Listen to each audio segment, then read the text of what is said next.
In un antico palazzo della vecchia Roma, da lunghi anni Ziveri lavora ostinatamente isolato, in alto, dove la luce di Roma vive dall'alba alla sera.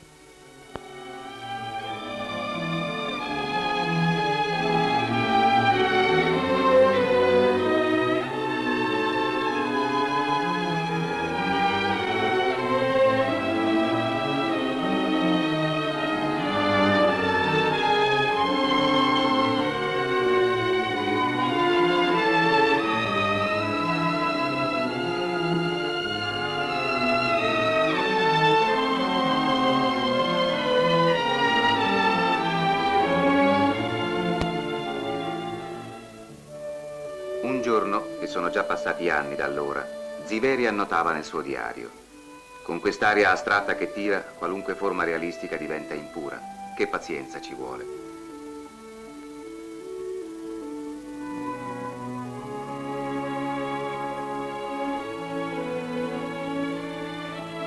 Nel dopoguerra, ha osservato Trombadori, il modo tenace con il quale Ziveri ha maturato le proprie ricerche realistiche è stato oggetto di sconsiderate accuse di passatismo, mentre vi è una modernità di fondo nella sua pittura. Si comprende dunque la presenza di una modella nello studio del pittore.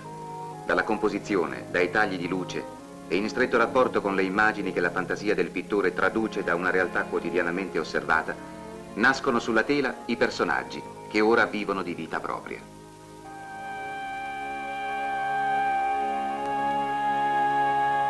Ziveri è rimasto sempre fedele a se stesso, alla verità che lo circonda, interpretando con realismo gli aspetti ora gioiosi, ora drammatici della vita del popolo a Roma.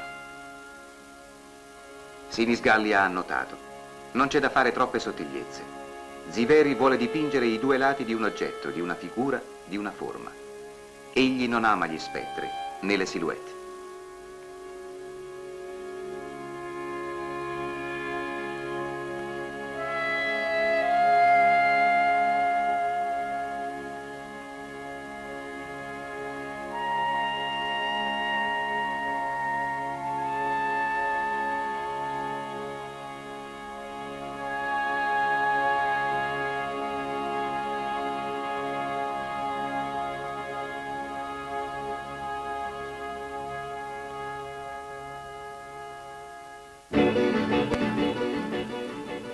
I mercati popolari.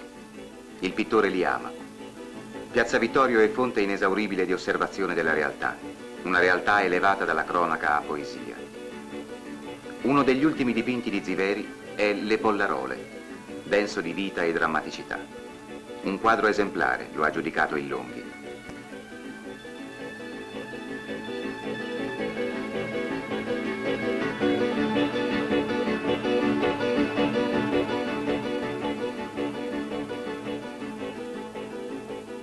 Anche le nature morte prendono vita da qui, dalla strada, dai mercati popolari, e come i personaggi dei suoi quadri da profonde verità che sono dietro l'apparenza chiassosa.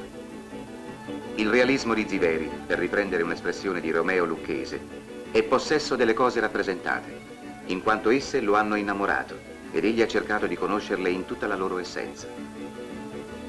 Sarà magari un mondo limitato, ma ciò che importa è che esso sia un mondo autentico e non privo di poesia, di umanità. Le opere di Ziveri richiedono molta attenzione, poiché ogni cosa ha una ragione di esistere, e rivelandoci le loro qualità, noi lentamente ci accorgiamo che queste sono numerose.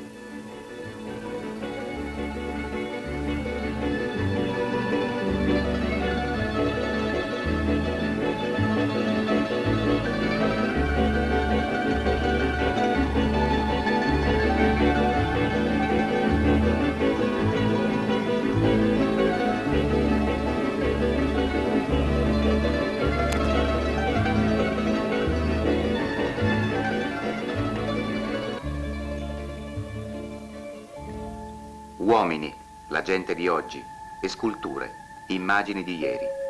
La gente e i musei. Ecco un tema sorprendente.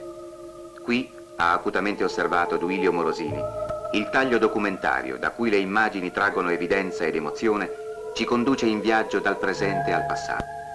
La tipologia di queste spettatrici appartiene al contesto di caratteri umani di una Roma di ieri, che le stratificazioni sociali successive il vertiginoso inurbamento della città di questi anni stanno ogni giorno di più diradando, così come i grigi di quella statua e di quel nudo angolo di museo ci richiamano irresistibilmente ad altro, agli spogli e silenziosi spazi del vecchio atelier della scuola di belle arti e ai temi laici dello studio del nudo classico. Lo scavo tipologico, l'introspezione dei caratteri continua in ogni occasione. Concerti, letture, attesa, solitudine.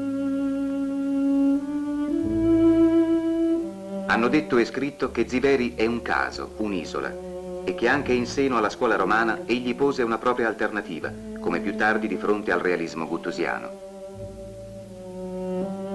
Ziveri ha voluto realizzare una ideale identità tra la materia delle cose e la materia della pittura.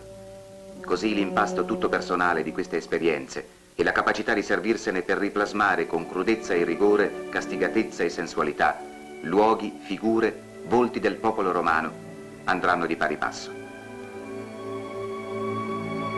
Questo suo dipingerci nel nostro essere di tutti i giorni, osserva Dario Micacchi, con lo stile solenne che un tempo la pittura dedicava soltanto agli eroi, è qualcosa di singolare.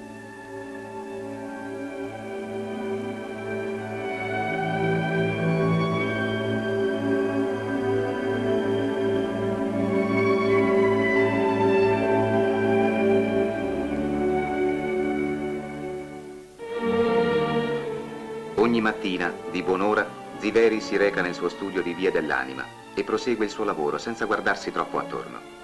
Chiuso là dentro, rimugina la sua polemica come un segreto. E mentre tutti pretendono di riuscire moderni, ci rammenta Virgilio Guzzi, sempre più sorprendenti e moderni, Ziveri si inebria all'idea di apparire un antico dei nostri giorni. Lavorare liberi, ha scritto Ziveri nel suo diario, incrociando per strade remote dove c'è ancora il sentore di uno spirito alto. L'amore di Ziveri per Roma, per le luci incredibili che la città offre da sempre a chi le sa guardare, osservare e cercare, magari all'altezza dei tetti, come ha fatto l'artista, laddove non vi è contaminazione di sorta. Questo amore per Roma si è magicamente riversato in questi ultimi anni in una serie di tele, dove la maturità dell'artista è esplosa senza ombra di esitazioni, in uno slancio costante verso la luce, l'aria, il colore. Colore, figure, stati d'animo che ci consacrano in una luce fredda una Roma che sembra ormai sfuggire all'osservazione e all'amore della gente.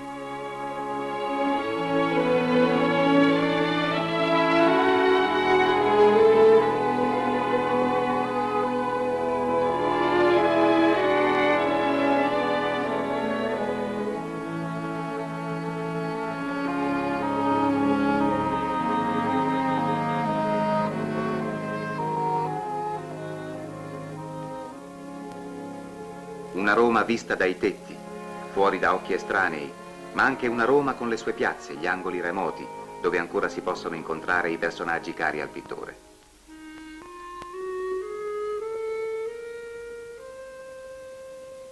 Può essere una processione che si apre all'improvviso tra i portici, o uomini soli. La solitudine, la malinconia, sono componenti dell'arte di Ziveri. C'è sempre la malinconia che gioca nella nostra vita, lo ha scritto l'artista nel suo diario. Nei momenti in cui essa sembra essere lontana, appare solamente larvata.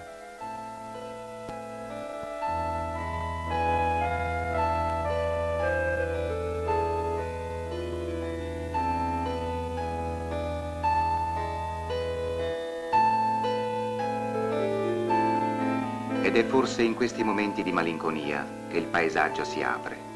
E Ziveri per un attimo sembra concedersi un'evasione verso montagne e pianure, desideroso anche lui di spazi e silenzi diversi. Ma la città, anche quando cambia e diventa rumorosa, e il traffico la soffoca, anche quando la notte ignora il silenzio e le luci al neon si confondono con gli ultimi sprazzi di sole, la città affascina sempre l'artista, che ora ce la ripropone nel suo passato e nel suo presente, anche in notturni, come questo benzinaro, o questa piazza Vittorio di notte. In questa tela robustamente dipinta è l'incastellatura dei titoli dei giornali a richiamarci al presente, ha osservato Morosini. Ma i crocchi di popolani, la prospettiva notturna dei portici, l'alone di malinconia risvegliano i fantasmi di un'altra vita, ammantano amorosamente la visione di un velo di ricordi. Una vecchia Roma dentro la pelle di una nuova Roma che agli occhi dell'artista sta perdendo il tempo e il gusto di assaporare la vita.